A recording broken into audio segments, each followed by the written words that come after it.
The four beardsmen of the book Apocalypse.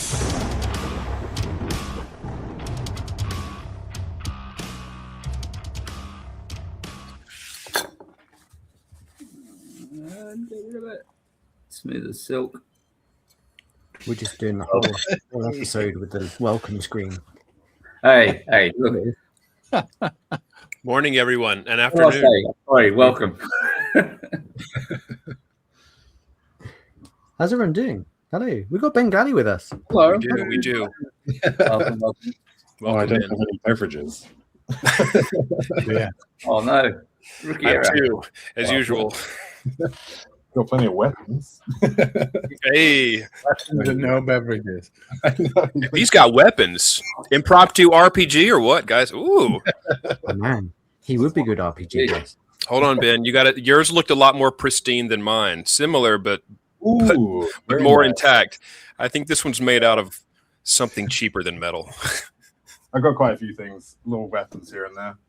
I don't know if this Nice. technically counts as a fantasy author, but Absolutely. Space fantasy. Well, I'd you're say sci-fi now. running a sci-fi now anyway, aren't you? That's it, right?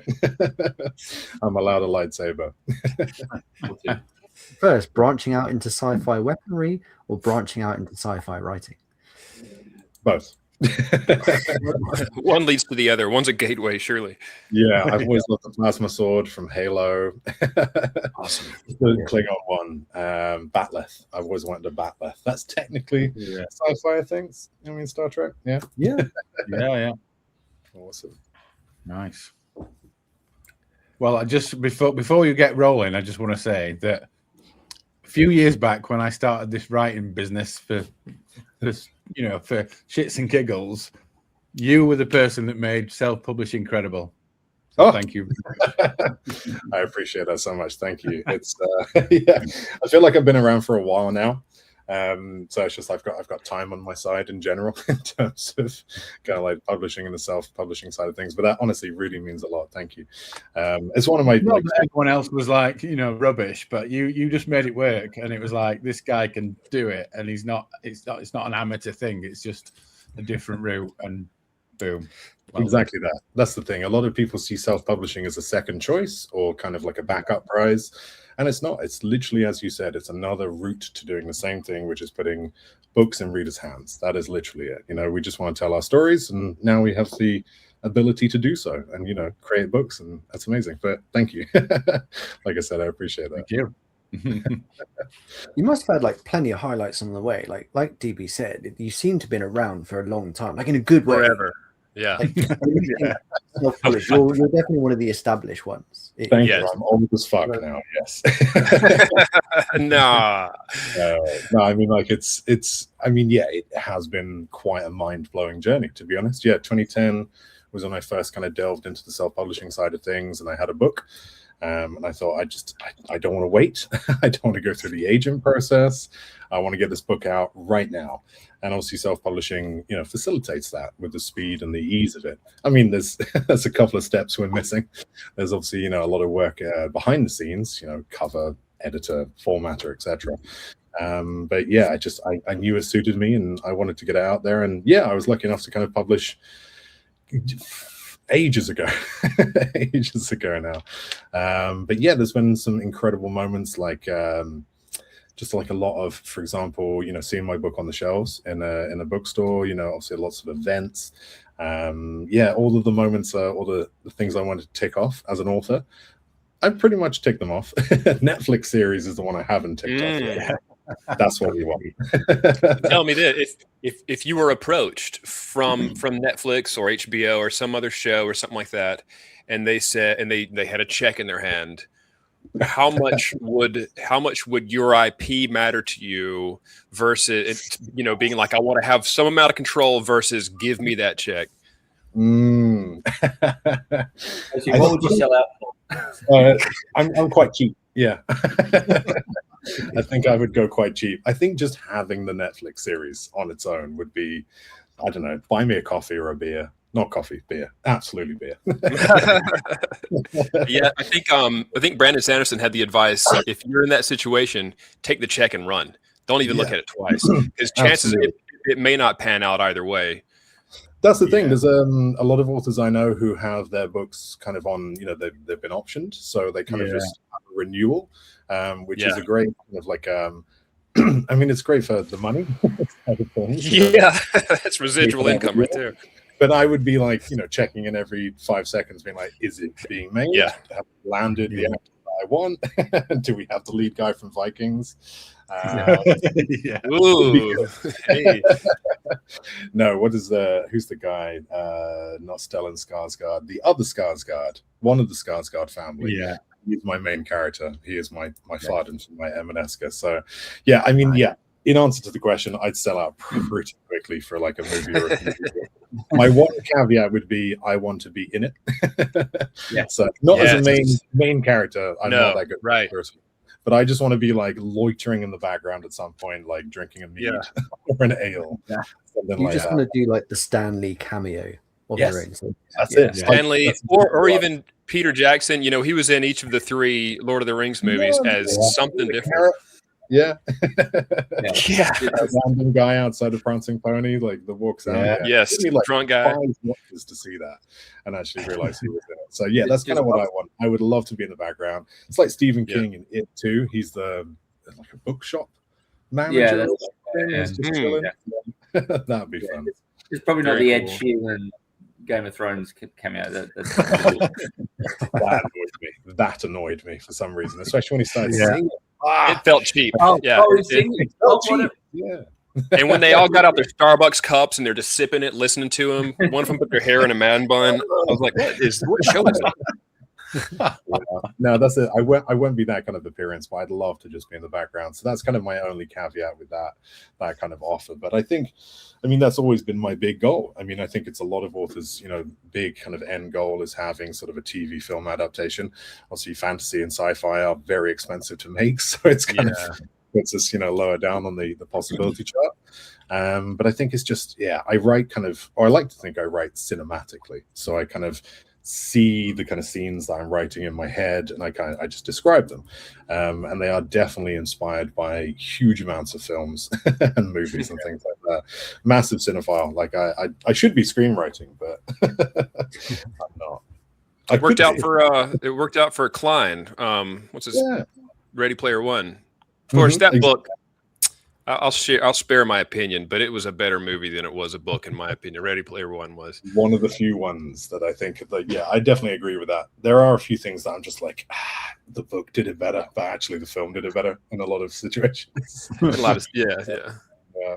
Nice. DB mentioned I don't want to put words in his mouth. Early on, you launched a book called. So first, let me get this out of the way. I'm the resident researcher, and so is coming out. Those are the most sarcastic air quotes I've ever seen. I look for some information on our guests that might not be covered elsewhere, which is hard, especially if somebody's been around since 2010 and they are. I mean, all of your profiles on everything that I found is older than my stuff, and I'm not calling you old. Technically, I'm older than you, just for what. But you've been around a very long time, and as DB mentioned, you gave him or got some amount of confidence from things that you were doing. I have to assume, does that include Shelf Help, DB? Which genius name. Is that still ongoing? I know you have shelfhelp.info still looks maintained and it's still offering services. I know there's a book as well. It's one of your 41 titles on Amazon and that includes, I think, three anthologies, at least one graphic novel, ton of novels, and Shelf Help, the complete guide to shelf publishing. Sorry, self-publishing. Shelf publishing, to shelf publishing. That is some deep research, because not many people ask me about that one. Strap in, brother. We're not. I'm impressed. Yeah, no, I mean, thank you for finding that. Shelf Help was something that I wanted to do. God, I forget when I published that. 2014, I think it was. I don't know that I have the date, but yeah, way back. Somewhere around there, yeah. That was my kind of approach to, trying to help as many fellow authors as I could to publish and trying to write like a really clear guide. Hugh Howey was in that. I saw that. That's old school. Yeah, him and I met at a New York Book Con, probably around the same year actually. And then I just sent him an email, and he, the man that and he is said, actually, okay. Yeah, he literally he's got like 3 pages in that book, I think, in terms of an interview. Yeah. So that really meant a lot. But it was basically trying to be a one-stop guide. If you wanted to self-publish, you could read this book and it would tell you everything, and it goes into the marketing as well. The problem with that book is this: as soon as I published it, it went out of date. I was going to ask how well it holds up today. Exactly. Because things are changing so quickly in the self-published verse. But I also had loads of screenshots of Kindle Direct Publishing, KDP, other stores, and I swear to God, they knew that I'd published the book and then just changed it. Just like overnight. So all the screenshots went out of date, and it's very difficult to kind of keep that thing up to date. So I kind of did it as a snapshot of time and just kind of let it be. Unfortunately, I think I've taken it off sale now because it is so out of date. But I mean, the core principles of self-publishing haven't changed.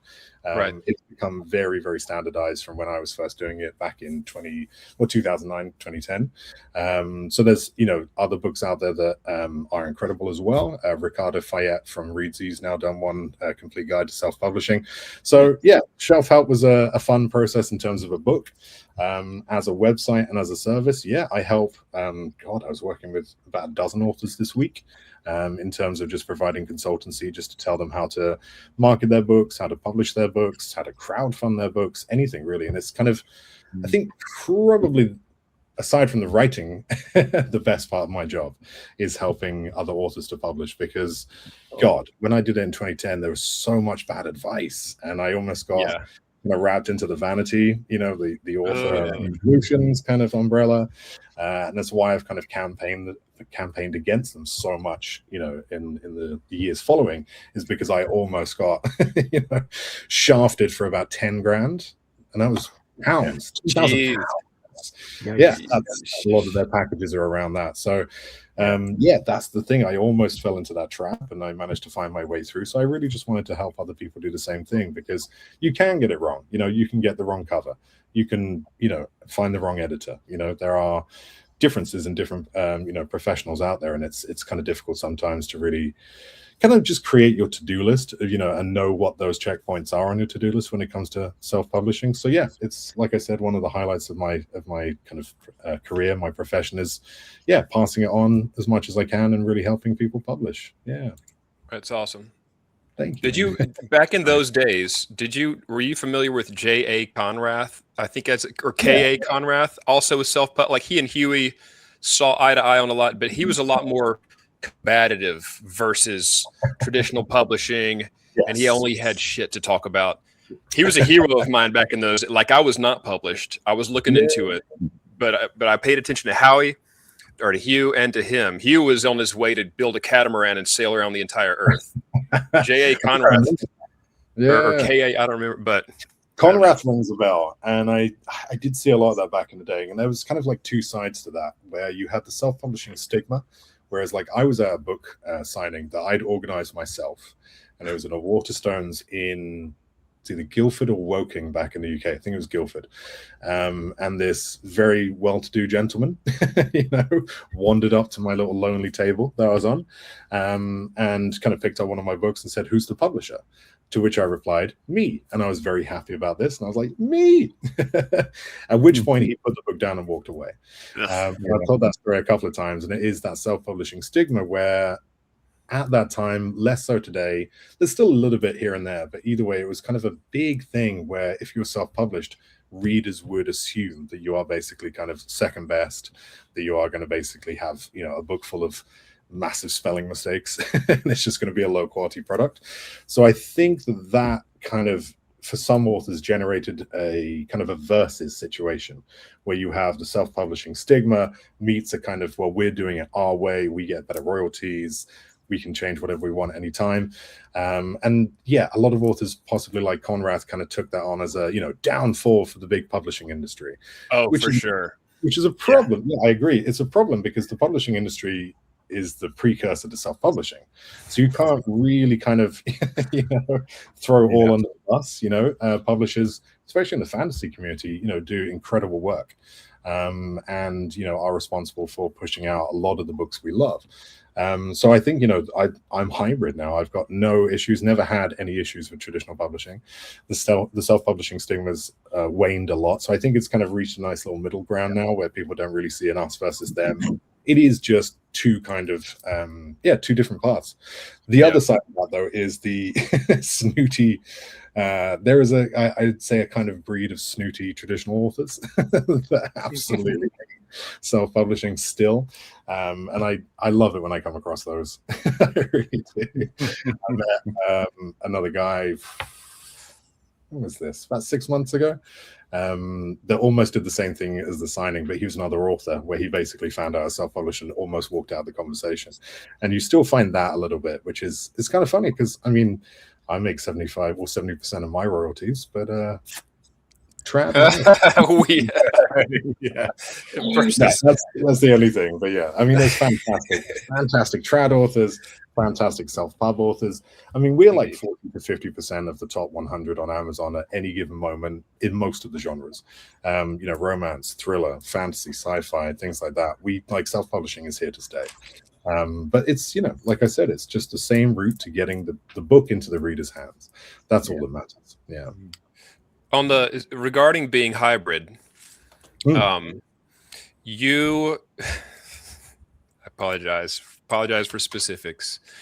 February 22nd, 2019. John Gerald John posted an article on his website. John Gerald posted an article on his website welcoming you to the agency. Yes. He's very I gather he's very focused on trad publishing. So I hired him as a dev editor. He liked my book, and he was very flattering about it, while being brutal about certain parts. I'm sure you're aware how blunt he can be. Yeah. But he was also giving me a lot of advice on pitching it to agents in traditional publishing. Yeah. I didn't really speak to him a whole lot about hybrid or indie publishing or even being an agent. He was specifically, he was my developmental editor. But it looks like he's so facilitated, and stop me if I'm wrong, a Russian book deal. Yep. And Audible acquiring rights to he's gonna pull out some Russian books. Titles. So cool. I'm listening. But also facilitating Audible acquiring audio rights to Emaneska. Is that right? That's correct. I can't find them. They are dug deep. John and I worked together for about 4 years. Fantastic agent, really lovely guy. Has a fantastic kind of history and a career behind him. And he was really, really helpful in helping me kind of land some translation and audio deals. So the Russian, it is weird to see your book in another language, never mind another alphabet as well. Yeah, I'd love to see it. I'd love to see mine, and however that looks. Somewhere around here. I bet I've seen a picture of you holding it over the years, because I've been a lurker in the book space since 2010 at least. Yeah, there's one. No. Yeah, it is. They did a really nice job with this one, and that's the thing. There's some aspects that I think, as a self-published author, you might not know kind of how the contracts work and how the process works, and then B, there's an element of an agent being able to kind of like negotiate higher deals or check the contract and things like that. So agents definitely are a key part of the process, and I don't think I would have landed a Russian deal without John necessarily, or some of the translation deals and things like that. And him and I have now kind of gone separate ways, but in any case he's really, really helpful with a lot of different things. But it's not even it's weird. Whoa. I love Cyrillic. I'm not watching Cyrillic at all, but kind of the end papers for the maps, which was really cool. So this is the map I actually drew. I'd have to get that blown up and put on the wall. Yeah, I have. God's rad. Yeah, but they changed the color and decided to use them as end papers, and they've done sort of like a foil. I don't know if you can see it, but like sort of like a spot UV kind of foil. Yeah. Incredible version. So that was talking about highlights. One of the highlights there is I've now got an Italian deal. I had a French deal. Russian deal, and John helped me with 2 out of the 3. So yeah, fantastic guy, love him. He's always at the UK events and buying everyone alcohol. So he's a good Great. Another reason for me to go to UK and meet some of my boys. Yeah, there's a lot of authors just hiding in the UK, I think. I know, tons. Yeah, but I mean, we got Rob J. Hayes, we've got H.L. Tinsley. There we go. Yeah, it's like my mind has literally just gone blank as soon as I said that. all those authors. Yeah. We got D.B. Rook. Joe Abercrombie. There we go. Joe. I met him in Atlanta a couple months ago, which was interesting. Nice. Yeah, he's a lot. He's really fun. Got the Devils, obviously. Nice. Yeah, he's a lovely guy, and he's so successful as well. And he always I think he's got. In fact, I saw him in. When was this? August last year. And I didn't think he would remember me. And he said, "Oh yeah, you're the self-publishing guy." I was like, "Oh my god, thank you." Awesome. That was nice. Yeah. But yeah, he's a fantastic author, really nice human. No. Agree. In my experience, I agree. Yeah, we've got a question from the cheap seats. So here we go. Ooh, God, we got deep today. Good question. As far as I'm aware, it's not David's alternative account, but yeah, I typed it on my phone in this. Yeah. Very, very good question. So I just in terms of context, I wrote a novel on Royal Road. Well, I wrote a novel in general. I think I got to about 120k on it, and it was called Somebody Has to Be the Dark Lord. And it was the idea of basically just, I mean, it's been done several times. It's not a brand new idea, but it's the kind of villain story rather than a hero story. So taking all the tropes and flipping them. So in answer to the question, I did kind of post a lot of it on Royal Road, and then I took it down because I was going to then republish it. It's just basically on the back burner right now. It's a classic case of writing a book, thinking it's going to be a nice 90k standalone, and then suddenly realizing it's actually going to be a 500k quadrilogy. And then I kind of ran out of steam, and I didn't want to get into a new series at that point. So basically it's in existence. I would love to finish it off and publish it. I do have 2, 3, 4 more books in that series kind of planned as well. I had a lot of fun with it. It was kind of a weird world. I don't know if you know, but I mean, you guys might because the research is. But I'm kind of building a Cosmere for myself. Like I'm a solar system. I was going to say a self-published solar system. No, technically. But either way, yeah, mine's called the Lexicora, and it's kind of a without going too deep, a solar system that revolves around a black hole, so I can kind of do some demon kind of dimensions and things like that within the black hole. And so all of my series and all of my things that I've written are technically in the same solar system. Couldn't fit them all into one world. So that kind of thing is Somebody Has to Be the Dark Lord is based on one of the worlds within that solar system. So I really want to that's good. I really want to like flesh it out and finish it. I love the character as well, so I'm glad someone else read it rather than me. But in summary, it will be coming out. I'm going to flesh it out. I'm going to revive it and hopefully publish it next couple of years. I've got lots of random plans to fill out that little solar system right now, so lots of things to write. What keeps 2 series from being able to take place in the same world? Would it be locations in the world or magic systems? Or mostly magic and culture. I mean, you can get away with it by having kind of the spread of the world. So I mean, technically Emaneska and my Chasing Graves series, which is obviously not the Cyrillic version, the English version, they are actually on separate continents of the same world. So we have kind of an Egyptian world, North world. That I revealed a couple of years back, so it's not a spoiler. And then Heart of Stone is time-based, so it's in the same world. In the 6th and 7th book of the Emaneska saga, you kind of cross over with my standalone Heart of Stone, which is kind of like a powder punk kind of flintlock fantasy. But that's 500 years after Emaneska in a different continent. So I've slowly been kind of knitting things together. But otherwise, what kind of stops it is, a lot of the magic, a lot of the technology. You can get away with culture and certain languages, certain different kind of like pantheons of gods. But yeah, I'd say more time actually. Time too. I've been trying to figure out a way to take my 1867 alternate history, which is based in the real world, and merge that with Emaneska. It's not going to happen. Trying that for years. Based in real world, is that the Western kind of Wyoming-ish sort of researched? Yeah, it is based in. I know Wyoming so well from Google Maps. Never been there. That's very cool. You're not the only Brit that I know of on this podcast who writes Western or like has at least some amount of matter of fact. God, Tom probably is like I'm not going to say infatuated. I'm looking for the interested in.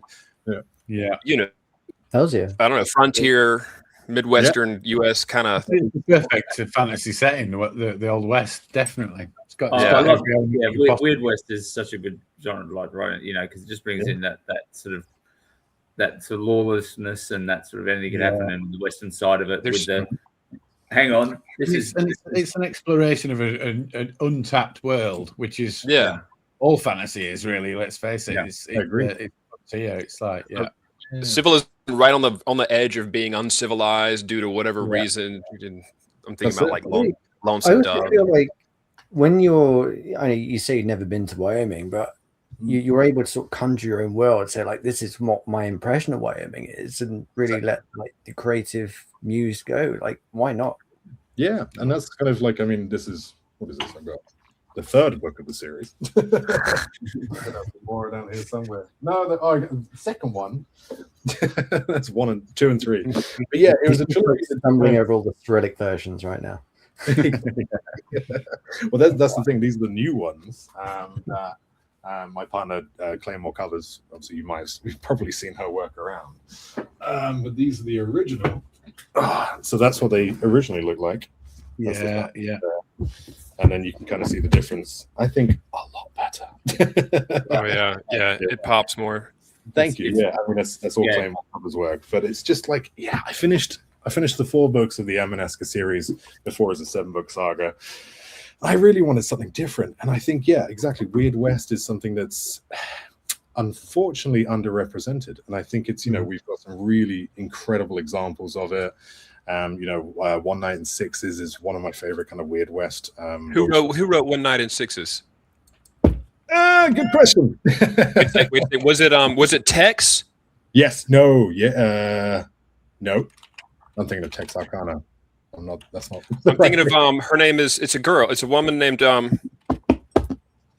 should know. Give me a sec. I'll tell you one. Either way, I know her. Yeah. Really, really good book. We've had Tex Thompson, but it's Ariane is her first name. Where did the tab go? Oh, yeah, that's it. And that's the thing. We've had like Red Country by like Joe Abercrombie. Yes, getting a lot of love from this call.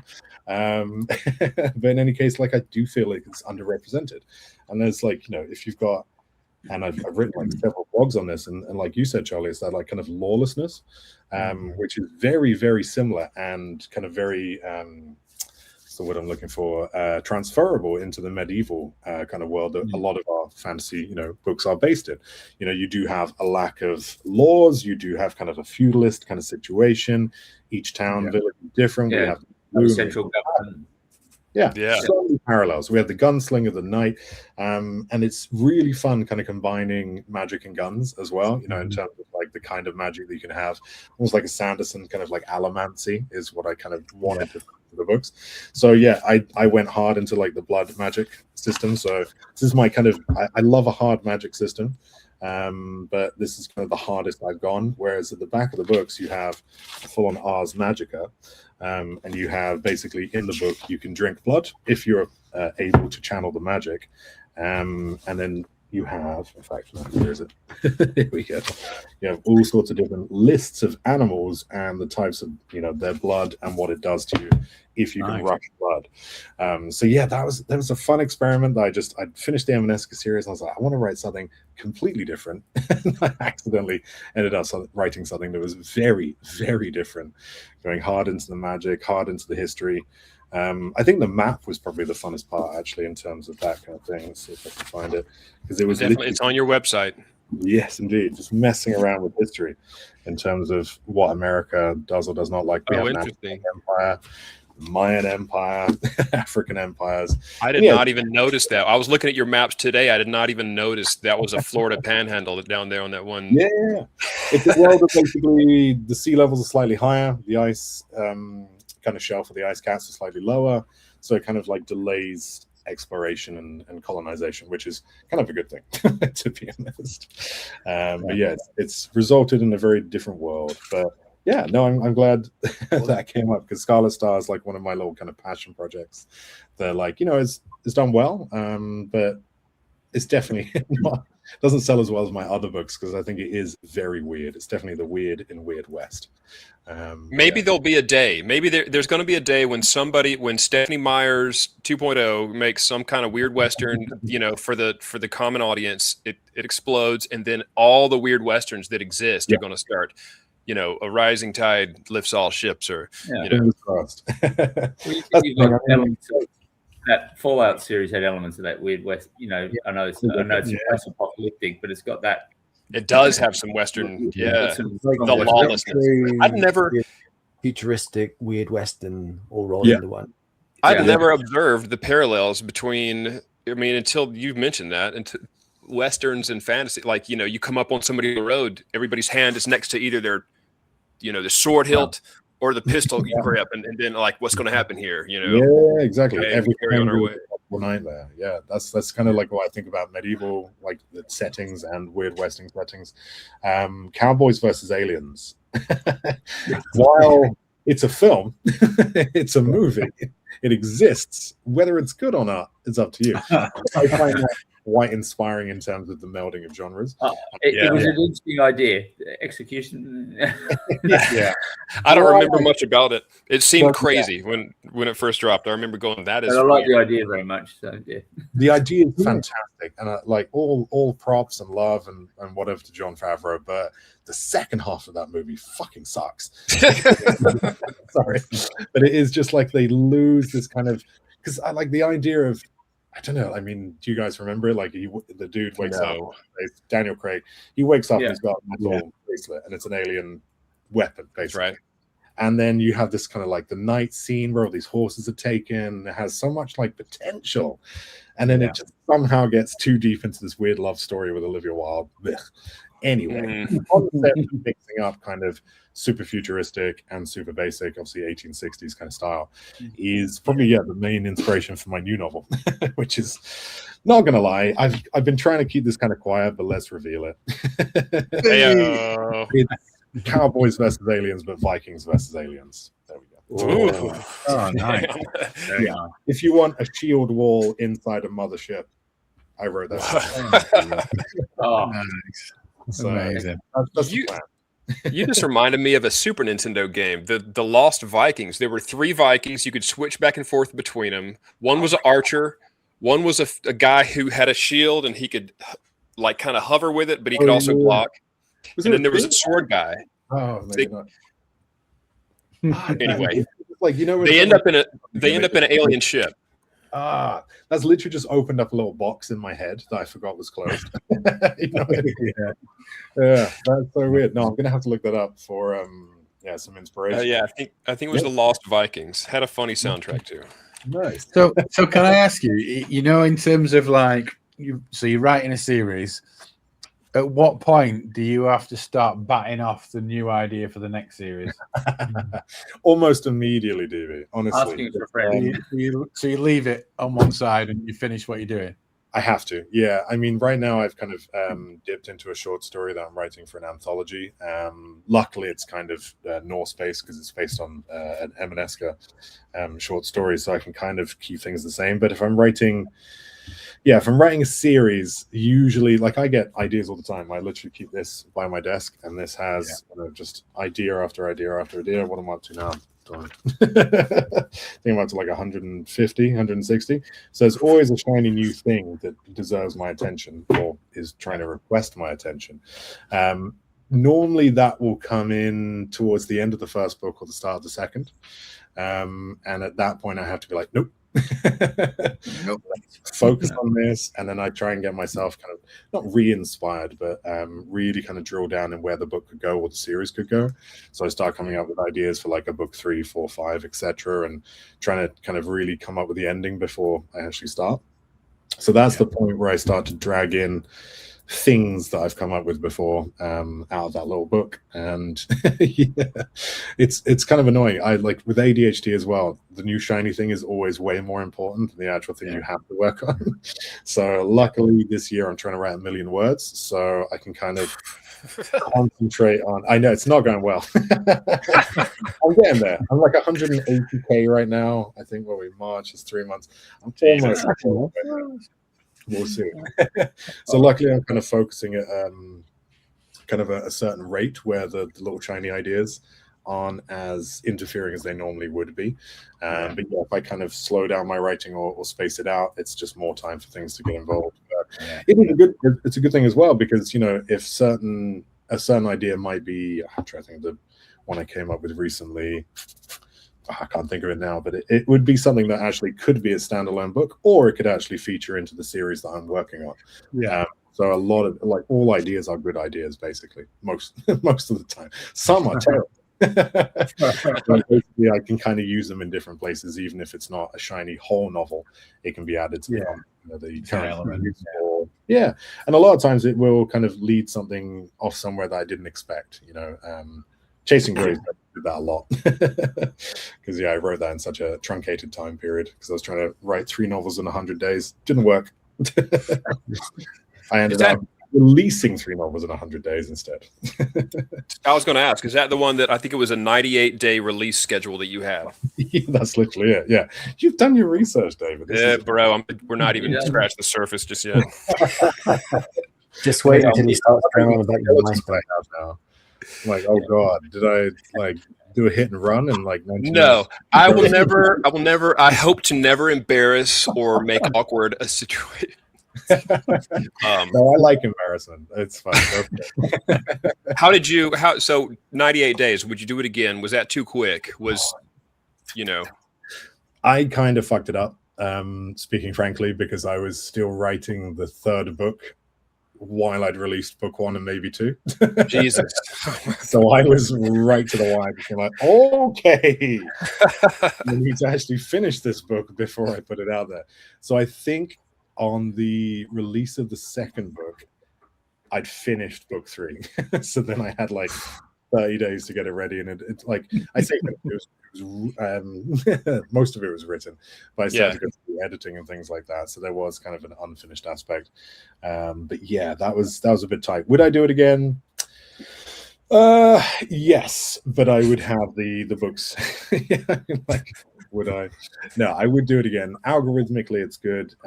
Social media marketing, there is obviously a benefit to a rapid release.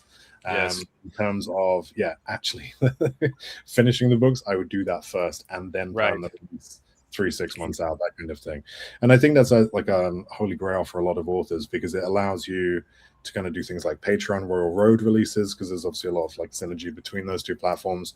Huge amounts of readers obviously on Royal Road and others, and then they come to a Patreon to get early access and things like that, and then there's kind of a ready-made audience for when you actually decide to publish it. So that was kind of that's where I'd like to be. But the lesson I've learned is write the thing first and then release it chapter by chapter, or release it as a whole thing. So yeah, 98 days was stressful. I can imagine. Very stressful, but I'm glad. I mean, yeah, that's the thing. I had all the covers done, had everything ready to go, apart from the actual book. You live and you learn. That's the thing. I make the mistakes, so people hopefully don't have to. but it's interesting, isn't it, just about releasing chapter by chapter, just hear about, back to when Dickens and the authors, that was all, that was the original marketing thing, was just release it chapter by chapters, and Dickens was one of the first serialized authors. Yeah, absolutely.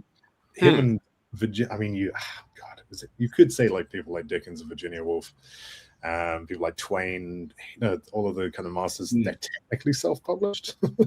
Yeah, you could say it's been around for hundreds of years now. But yeah, serialization is a 200-year-old, 300-year-old concept that works really, really well, and that's why we have Wattpad, Royal Road.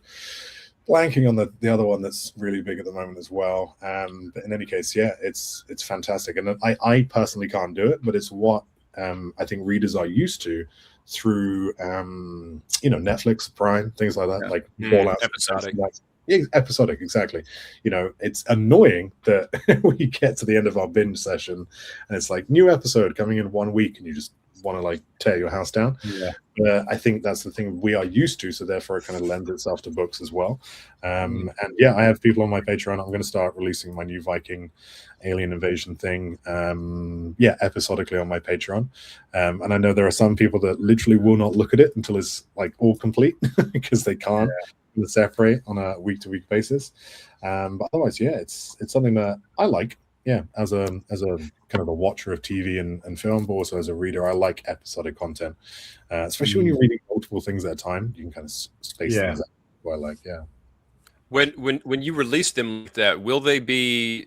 What will be your editing process? Will they be a third party edited, or will they be the best you can get them, or? Good question. Yeah, I mean, if I'm doing it episodically on my Patreon, there is an element of kind of it's not quite the finished product, and people know that. But to be honest, I like to edit before I do that.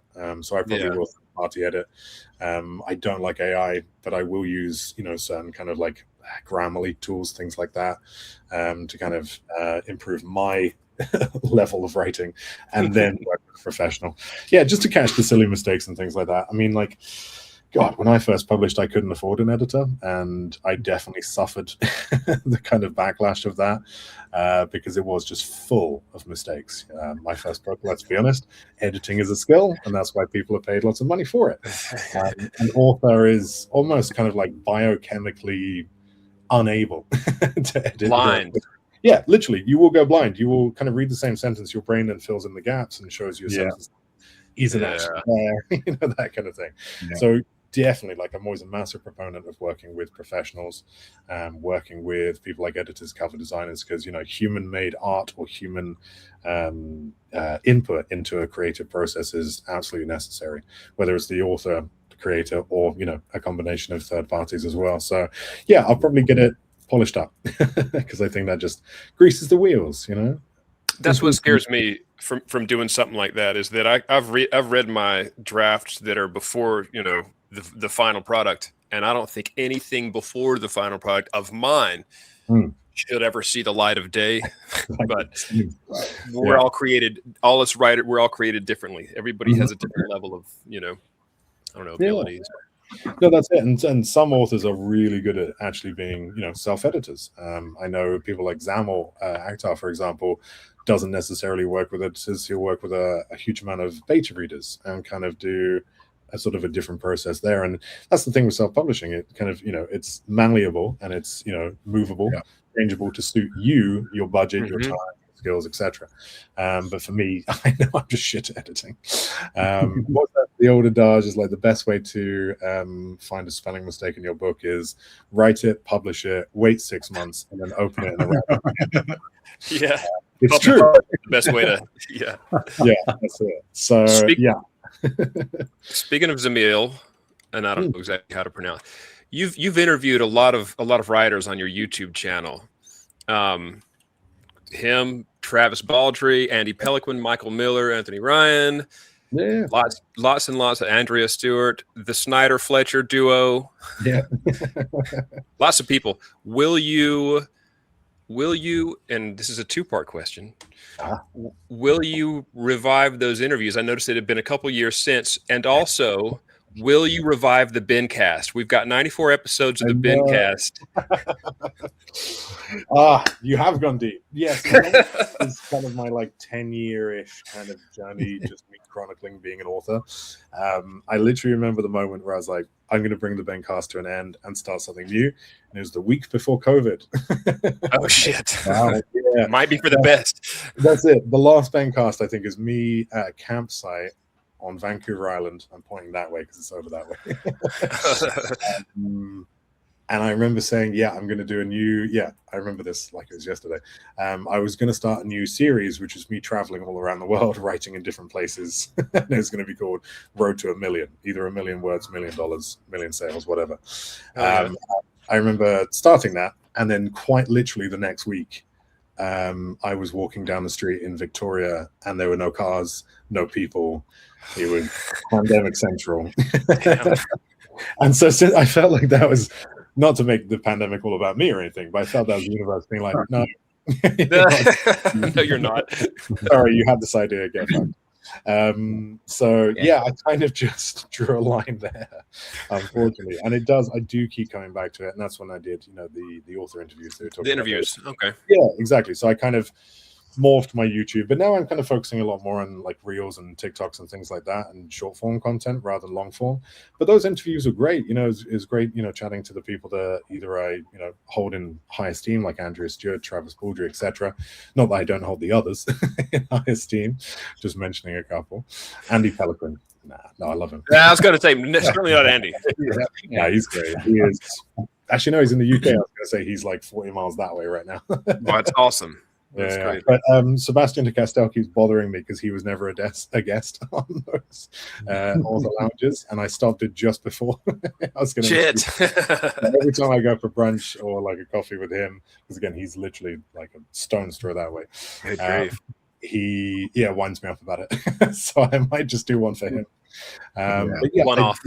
Exactly. Yeah. No, it's great. It's just basically time. My time zone isn't the best. I know we're over like 3 different time zones here, and it takes a lot to kind of edit.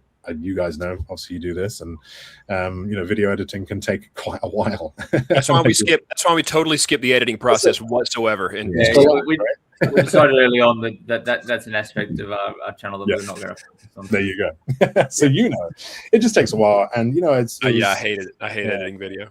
Yeah, I do a lot for my TikToks and reels and things like that, but it just it took a while, and I was focusing on writing. Yeah, so in short, I'd love to actually restart the author lounge because it's fun. There's a lot more authors to interview these days, and the Bencast will never return. Your hair, like, I know it was only 14, 15 years ago, but you looked, well, we all looked younger. There it is. It was a little emo of your hair, a little bit. Yeah. Oh yeah. On that. It was a little rockerish. You're a bassist. I am. Yes. That I did learn today. To say, yeah. Nice. And you're into metal. You're into metal music. Yes. Or at least have been. I'm looking for my sources on these facts. I got them all listed out very nicely. No, I am. I've always been a metaler. Yeah, I was in metal bands. I had a massive emo fringe. Like old jeans you could fit 3 people in. I went through the whole thing. But yeah, music's always been a massive part of my I would say career, to be honest, because when I was kind of studying music in 2000 and God, when did I go to college? 2000. I can tell you. I'm just kidding. I don't know what year it was. David will tell you what grade you got. All D's. But yeah, no, it was kind of the revolution in the music industry happened maybe 10, 15 years before it happened in the book industry. You've got kind of people like using MySpace. You've got people going outside of the the record labels and hiring studios and creating their own EPs. Exactly the same, and each band has to become their own marketing kind of element as well. So yeah, I really saw everything that was happening in the music industry, and then I kind of tried really hard to make music work for me as a career. Very, very, very difficult industry, as you guys probably know. Yeah. Everyone knows. It's one of those things. And then I kind of stepped away from music and immediately segued into the book world because I could see the parallels and I could see this kind of like indie revolution happening. But yeah, music has always been a massive part of kind of my writing process as well. I love creating my writing playlists that I've got, which do lean into the metal for most of it. So I got playlists for Blood Rush, Emaneska, Chasing Graves, all sorts of books. Every book I write, I pretty much have a playlist for. And yeah, it just kind of features in. But yeah, always a metaler, basically. Nice. DB is also metalhead. Yeah. His band is more heavy than mine. I'm in a cover band now. Like you said, hard to make it at doing originals, but as a cover band, you're making money. So that's what I'm rock cover band right now. Yeah, that's awesome. Yeah, Beans. Wearing the shit as we Oh, speak. there we go. Heyo. I was going to say as well, I love that at the end when I finished chasing crows, she actually did list out Yep. your tracks. I was going to ask, where are those playlists? They should be on my website. If they're Okay. not there, yeah, there's one. Awesome. There's one. I was gonna Very say, cool. I don't think the Russians included it. They kind of, they do a lot of different things. But I Could be don't some think- conflict. For Might be some sort of not non-sanctioned. Oh, they did include it. Oh, hell yes. Censorship Yeah. regrets some of these choices now.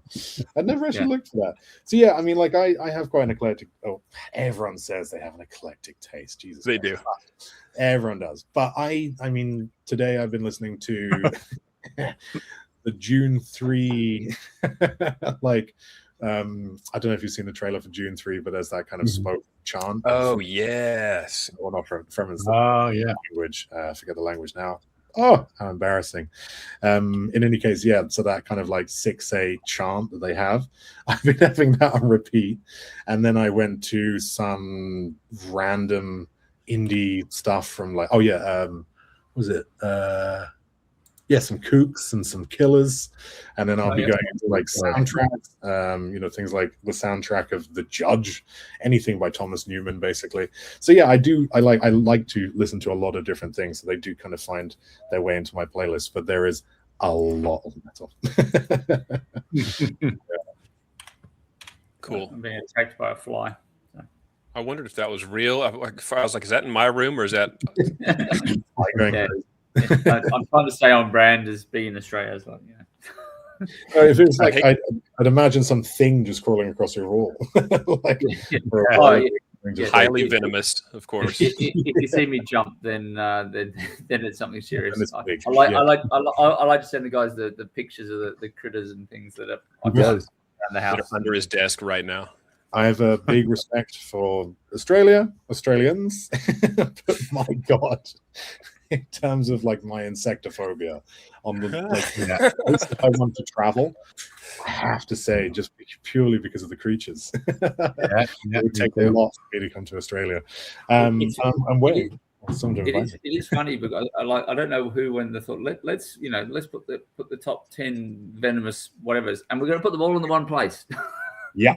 The only saving grace is it is such a big country that we all sort of huddle on the coastline largely. Yeah, so, 99% around the corner. Shelter on the coast. It's something you can fit like all of Europe and then some into the whole of it. Sort of like London to Moscow's like city to Perth sort of thing. But it's got like that many people in. But with the border, 99% of Canadians or 95% of Canadians live within 50 miles, 100 miles of the border, something like that. Cool. Oh, is it right? Yeah. Nothing. Just trees. Trees. Now, there are apparently more deadly animals in North America than there are in Australia. But as somebody mentioned somewhere in response to that fact, I won't find any bears, wolves, or pumas in my socks or in my shoes when I go outside. Or hiding under your toilet. Or under the toilet, in the AC. No. What's that Australian video where someone's trying to catch, I'd say a spider, but it's that bowl. They got a bowl and it out as they do it and it lands on their face. Oh, yeah. I did get chills. I did get woken up once when I was quite young. And they have these huntsman spiders, which are quite big, but they're not deadly. They're not poisonous. They can sometimes bite. They're not poisonous ones. And we had like a lot of people had the overhead fans, for keeping cool or whatever. And I woke up, this thing had obviously repelled down from the fan and just landed on my shot. So it was like someone tapping your shoulder, and you sort of think you look up and see a little, which. It met the wall at a very high velocity. Yeah. Yeah. No. I mean, no. There's a reason why there's a lot of like the creatures in my books and things like that. When I try and do something I find really abhorrent, it's going to be insect based. There's a creature called Utiru in I need to put the sword down. I'm just holding it now, just like wearing it as around. Security blanket. Yeah, literally, just sleep with it. But yeah, there's a creature called Utiru who's God, I mean, about 4 or 5 stories tall. And it's got like, it's basically a gigantic spider body. You never really see the whole thing because she's just hidden away in her massive cave.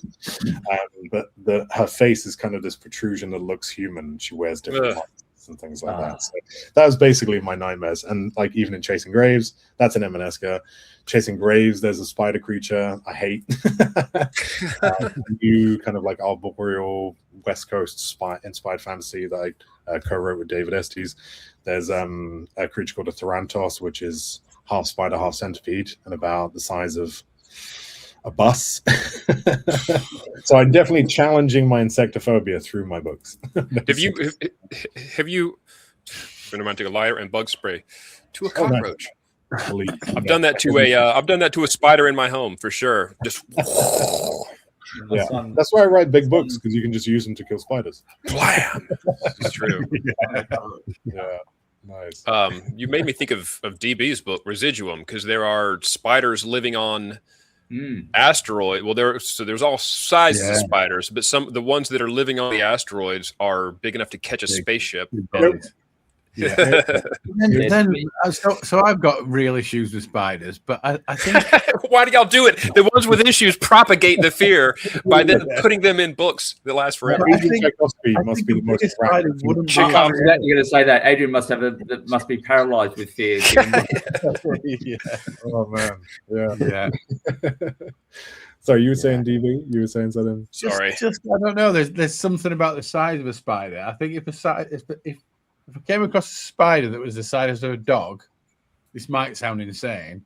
I don't think it'd be as scary as a smaller one. Huh? That's true. Because it's kind of like, I don't know, you can see its component parts, and it's like you can kick it. You know, there's no mysterious little wiggly bits. Yeah. So hairy bit. I think I don't know. Might be wrong. Let's find out. Well, scientists, if you're watching, please breed. Try to uplift monkeys, but fail and accidentally uplift jumping spiders, and on an entire planet. Let them take over for a couple hundred years. And send humans down. Mars, definitely. So I mean that could work. But yeah, I think it's the speed. You're right, DB. It's the size, the smallness, and the speed. So like seeing them just go, and you're like, where are they? Where are they going to be next? Yeah. Well, I think I agree with you, because like what we get taught here at a quite a young age, there's certain the most venomous ones are the small ones in Australia. Like there's something called a funnel web, which is not small, but it's not like tarantula size. Yeah, and that's very unassuming black little spider, but it's got the highest venom. It's like the blue-ringed octopus. It's like one of the smaller octopus. Oh yeah, you have those there. Occasionally, then you get these videos of these tourists going, "Oh, look at this! What the fuck is this down?" There's a Netflix documentary just called Octopus! ! It's actually really, really good. It's a really nice. It's just a beautiful documentary. Is that the one with the guy teaches? No, that's Octopus Teacher, but it's a similar kind of thing. I think this one kind of like references it, but it's narrated by one of my favorite kind of like UK actors, Phoebe Waller-Bridge, and she kind of is what's going on right now in terms of like narrating documentaries, because obviously we had the David Attenborough for like so many years, or very polite, be like, here we have this, and then now you've got like Morgan Freeman be like, look at this fucking dinosaur. It's kind of becoming just, I don't know, the profanity in documentaries is increasing, and I love it.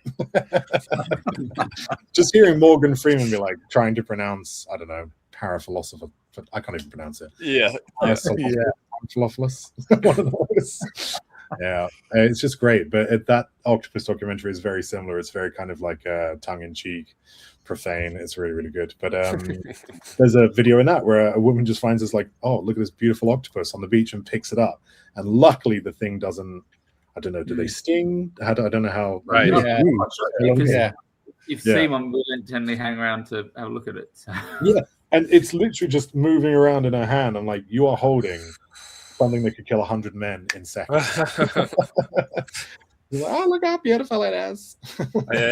There is white women in like Instagram clips trying to pet buffaloes and bison and stuff like that. That's a whole genre of creator. Oh, there's someone who does that, and it's literally just like their entire thing is white women have no fear with wild animals, and it's brilliant. And it's just like white women just like striding up to an elephant and be like, no. It's brilliant. And 9 times out of 10, the elephant's like, my bad. Yeah. My God, so sorry. My bad. Yeah, it's shocking. Yeah. Oh no, as a certain creator, I'll have to text you guys afterwards or something. And just the way that they do the comments, and it's just like just dubbing videos of white women and buffaloes. So yeah, I don't have that. I don't either. I respect and fear. And one tried to tusk me the other day, and that was painful. But that's as wild as I'll go. Yeah. Gosh, I have a lot of I got a lot of questions, and I know we're coming up on the hour mark. I know Charlie's got to be a place, and we're trying to keep this under a very tight, not let it spiral. Well, spiral. I'm down the spiral, bro. I have so much content. It's the perils of podcasting during the day here. As opposed to Yeah. And to be honest, I got to leave eventually too. I got to go pick up kayaks that I have delivered, and now it's time to collect. But if I had, if one of these questions focuses on, Ben, your writing, but also maybe some thoughts, also some thoughts that we're going to revisit of yours from 9 years ago from AMA on Reddit. Oh no. What did I think one of the books of yours, and I have a TBR. I'm full of shame over my TBR. I've met, since I published V&V in 2023, I've met 100 new authors, new to me. I have a lot of their books, and I have read a small percentage of all my friends' books. Which I'm sure we all feel some of that, but you guys, everybody I know reads more than I do. And part of me, I close it off while I'm drafting because I don't want to, I'm protective. Yeah, I don't want to like steal, absorb. I don't want to steal. I don't want things seeping in. But if you don't read any of the books, then no one's feelings get hurt. Yeah, true. I mean, You're like, so just read none. I know. I do feel like I'm excluding people. I show a picture of me reading Residuum or me reading the book from what's his face? Where is this downstairs? Because I'm reading it right now. Anyway, when I do post a picture, I'm like, but what about my other friends who I have not posted me a picture of reading? Yeah. Anyway, back on point. The book of yours that I want to read is Heart of Stone. Because I have a little fixation with golems too. Because I think early on in my before I ever knew I was going to write, I was just collecting monsters from bestiaries, from video games, from everything. But I was kind of dodging the mainstream. I was dodging the regular ones, and I was delving into these. And golem turns out it's Middle Eastern, if not like. Well, I don't remember the specific roots. Yeah. But one of the sources on them that I found. Maybe it was Hebrew. They're giving writing absolutely kills my reading pace. Mine too. They have so these golems, and I don't know if this was the original concept or something early on, was that they had a word etched on them. Yep. Where if you change one letter, it changes from true to dead. I don't remember what. Yeah. But that's how you stop them, and I can tell that you're aware of that. You're in Heart of Stone, and I don't want to spoil anything, but apparently it's his tongue. Yes, I was going to say that. If you remove the tongue, he goes from alive to dead, and that's simple. That's basically it. Yeah, it comes from a lot of Hebrew mythology, Near Eastern mythology, in terms of being able to create a humanoid out of clay, stone, any other kind of material, and there's usually kind of like a control element to that. So either it's inscribed kind of like a tab of stone, or it's inscribed in the golem itself. A few different ways to do it. There was, I think, one Hebrew myth or folktale I read where it was a tongue. So I don't think that was my invention, but I think I took it from Hebrew mythology.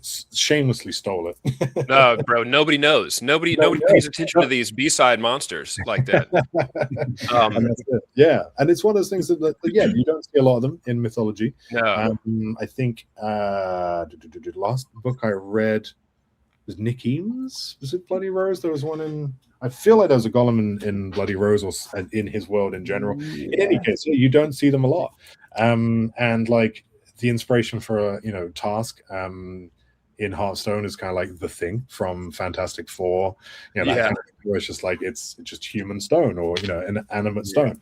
And so like I really enjoyed writing that character. A character that can crush a human skull just by like squeezing like that. It's always fun to write. I literally had to Google pounds of pressure it takes to craft. Typical. And like, yeah, I'm on so many FBI watch lists, I'm sure. The whole sociopath versus writer. Yeah, that's it. Yeah, which am I? You decide, FBI guy. Yeah. So like, yeah, I wanted to write a non-human character, which he is. And he is a war machine that is sold from army to army to win wars. And I really wanted to put like the humanity and almost like a love story between and what should be an inanimate piece of stone and this little stable girl. Not like a romantic love story at all. It's more like kind of big brother, father, daughter kind of thing.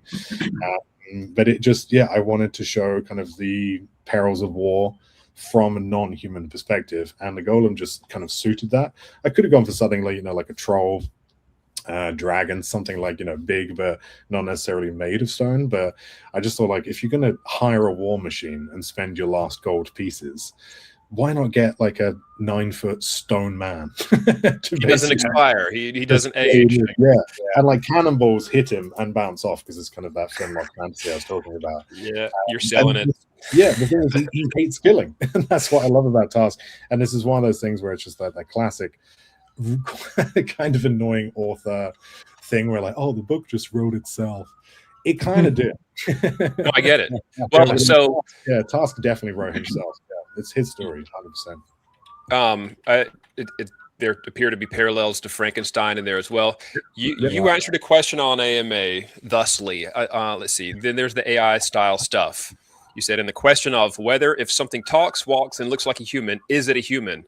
Now it's far too early for that type of discussion, but it's one that's fascinated me ever since reading about the 3 laws of robotics. Golems always seem to feel more than what you'd expect, falling in love or pining for freedom. So I wanted to explore that. You mentioned AI there 9 years ago, and here we are. I saw it coming. So we'd like to know what's happening next. Yeah, I don't know, but I'm going to play the lottery tonight. I just thought it's funny because now we're still definitely asking that chat bots and probably Chat GPT or Claude or whoever all these different Grok and Grok, all of the Grok sounds a lot like Gollum kind of. It's actually it'd be a good Gollum name. No, have you read The Gutter Prayer by Gareth Hanrahan? He may also be represented by John Gerald. That's got the stone man in it. If he does not constantly take Alkahest, he'll calcify, I gather. Yes, yeah. That's not a golem, but because he's afflicted with disease, but it does render him blade proof. And then there's the not stone skin from Game of Thrones as well, which was a big right. So I mean, I've got an idea for maybe sequels to Hearthstone. It was supposed to be a standalone, and then I just basically, like I was saying earlier, kind of melded the worlds together. So like when you see the map, you will see the same map in Hearthstone as you see in Forever King, Heavy Lies the Crown, and To Kill a God. So the Emaneska saga. So you kind of meet, even though they're 500 years apart, there's a bit in Heavy Lies the Crown where you meet Task's maker and several of his brothers. They are there. So I kind of like I've expanded it.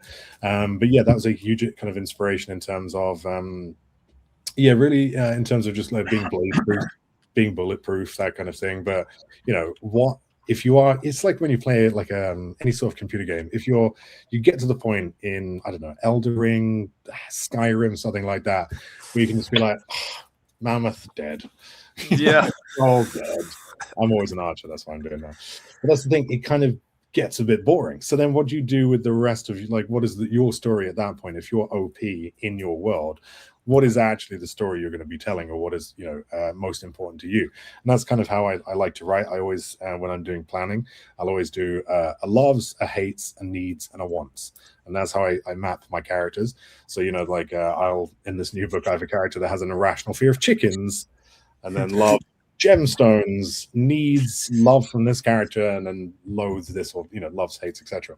So that's what Task kind of really grew up, and he's actually probably one of the more human characters, while also being completely inhuman, because he just like observes human nature, and sort of takes the pieces that he wants, which is he is been brought to life, loving, hating, needing, wanting, things like that. So he was a really, really fun character, and I think Sean King really kind of brought him to life with the book cover as well. So I do have a plan. We'll see. No spoilers for Hearthstone at all, but I would like to kind of have the main character from Chasing Graves, Caltro, the main character from M&S Farden, just land on a beach at the same time, and have Task there, of course, as well, and just see what they do. Who kills who? We'll find out. But that's what I'd like to do. Is just kind of really bring all those characters, kind of like Avengers style thing, like bring them all together. But he was an interesting one. He's cool. I like the sound of him. I like the whole concept of it. Yeah, especially because like if he gets blown apart, he just snaps himself back together as well. He's almost Nice. So you think if you take his arm off, you're like, yes. And you're like, no. He's snapped back together a bit like a magnet. So he was fun. He was an experiment. Hearthstone and Blood Rush, or the Scarlet Star trilogy, they were kind of fun writing experiments that actually really turned into something, really taught me something new, allowed me to expand my craft as well. So I love those books. They really mean a lot to me. Cool. Nice. Yep, I know. Like I said, I know Charlie has to peace out. I'm hesitant to. I gotta have more questions. We'll have to have you on again. Let's do a quick fire. Quick fire. Quick fire. You own a replica of Sting. Is it handy? No, it's in the UK. Damn it. Okay. It's the one weapon I don't have. I literally have 4 swords. You are powered by metal music and cured meats. Yes. That's not a question. I don't know. Heyo, there's the katana sword. Yes, cured meats less so now. I don't eat pork anymore. Okay. You might have seen there's normally a lot of animals in my books. Big animal fan. I'm not a vegan, but I'm trying to slim it out. So I volunteer at a pig sanctuary. So I absolutely adore pigs. Pigs feature in a lot of my books, as you might see. So cured meats, if it's non-meat now. Yes. That's okay. Believe that dragons once existed. Yes, absolutely. I mean, they had to. They must. Tell me this. Would this fit in? Is it possible that culturally, the whole world, because we all have our own representations of dragons, except for the US, which is very young. We're the children here, but still, everybody else has their own representations of dragons. Do you think there's some possible way that these are from some primordial memory of when we were mammals that were this big, afraid of snakes? I'm so glad you highlighted that. Yes. In answer, I was about to quote Reign of Fire. The way that they actually have a realistic chemical applications, different like veins or whatever, like something in their mouths that joins together and it creates fire, right? Love that. The Reign of Fire is actually probably one of the best kind of like dragon fantasies. Yeah, I love that movie. Some people hate it. I love that fucking movie. It's like that you've got Christian Bale and Matthew McConaughey in a film. You're like, what? When did they ever? What? Reign of Fire. I do believe that they did exist. I do believe it's also a shared delusion based on the discovery of fossils and old bones as well. Okay. But they do appear in every culture and pretty much every single culture and mythology, even isolated like Polynesian cultures as well. So like they had to exist, maybe. Right. I'm gonna go for it. Yeah, I'd love that. Even if it's just like, I don't know, an Archaeopteryx that grew a bit big and survived a couple of 100 million years later. Like I believe in Nessie as well. I grew up like 50 miles from Loch Ness, so I believe in Nessie and I believe in dragons. Final question, and I can see Charlie getting antsy. Why does someone raised in London and then exiled by way of marriage to a small town on the outskirts of Manchester end up? No, I don't know where I found that. I don't have anyway. End up on the other side of the world in west coast of North America. And the quick answer to that, if we're doing quick fire, is Brexit. I just, Okay. I was like, I'm done, I'm out. Like, yeah, no, it's always something God, when I can't remember when I did this. I did some kind of like ancestry.com and digging into my family, and there was a Thomas Galley in the late 1600s got on a ship to Boston, and it was called the Amity. And for some reason, that's always stuck in my head. The idea that just like at that time, the 1600s, it was completely like traveling to Mars. You know, you get on this 6 months voyage, you end up, and even though, I mean, it's similar, we have trees, you know, it's not like land and everything's purple, but it just, I don't know, that kind of like exploration and that's kind of like culture shock that I've always wanted. And then growing up with a lot of like you know, US, kind of US based like media, films, TV, and things like that, you know, the kind of the big city vibe. I always, you know, had a big thing with New York. I've been there a huge amount, and it's too big a city for me. But yeah, so when that happened, and I just thought, you know, I had some friends moving out here, and I thought, why not? Let's literally move 8 hours away, or 8 hours time difference, and you know, see, I don't know, just a different landscape and a different culture and things like that. I didn't really get massive culture shock because it's British Columbia and there's plenty of British people here. And it's Canada, you know, it's not like as deep as I could have gone, but it is definitely, you know, different culture, different history, different kind of countryside and different landscape. And I found it, you know, incredibly inspiring. And I think, yeah, people need to live in different countries to really experience and kind of expand their minds, even if it's just the country next door. Great stuff. But yeah, BC is fantastic. It's treated me well. I'm literally looking at, you know, the sea and the mountains right now, and it features in my books, you know, all the time. So yeah, it was a big move, but I'm so glad I did it. Cool. Awesome. Well, I see one question. Favorite whiskey, by the way, I have to answer. Oh, I missed that one. I have literally a notes document full of whiskey, and I forgot the name of it. Bear with me 2 seconds. It is the one that won the whiskey award last year, Glenallachie 12, best whiskey in the world, technically. Noted. Like Glenallachie 12 sounds like a really bad Reddit user, but yeah. That's the one to me. Yeah. That's really Awesome. good. Well, sorry about the closure of things, but family. But Ben, awesome to thank you very much for coming on, and we'll definitely have you back. And you know, thank you for revealing we've got Vikings versus Aliens coming up. So I think that's exciting. That's right. Yeah, that's nice. You heard it here first. Best place to find your work. Yeah, bengalley.com, GALLEY, or linktree.ee/Ben Galley as well. All of my links are there. All of my books are there. Everything you can need. Yeah, all on those links. He's easy to find. I'll just put that. Yeah, if you're looking for Ben Galley, you can find him. There's no shortage. There's no shortage of.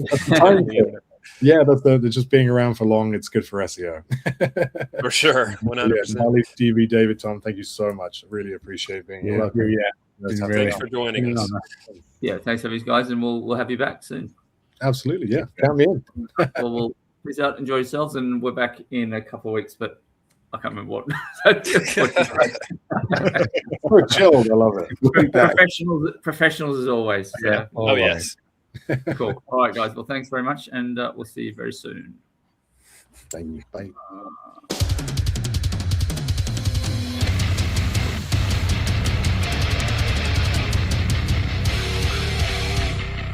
You've been listening to the 4 Beardsmen of the Book Apocalypse. Like, share, and subscribe for more.